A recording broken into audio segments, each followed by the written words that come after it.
नमस्कार प्रिय बंधु माने आपण माननकु शारदीय अभिनंदन। प्रिय बंधु माने आज आपण मानक पई एक कवितार शीर्षक माँ तुमे आसीबो बोली कवयत्री कल्पलता पाल। आसंतु तांको मोर सुनिबा कविता माँ तुमे आसीबो बोली।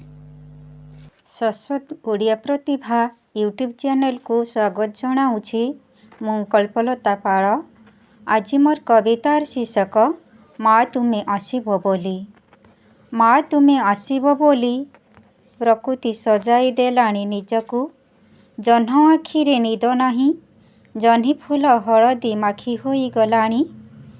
कई आशा बाढ़िलाणी, गछ माने पुष्पवती तुमको स्वागत करिबा पाई।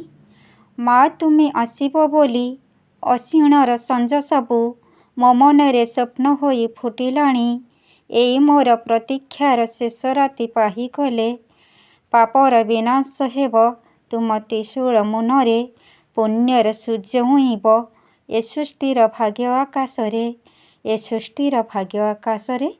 नमस्कार, धन्यवाद।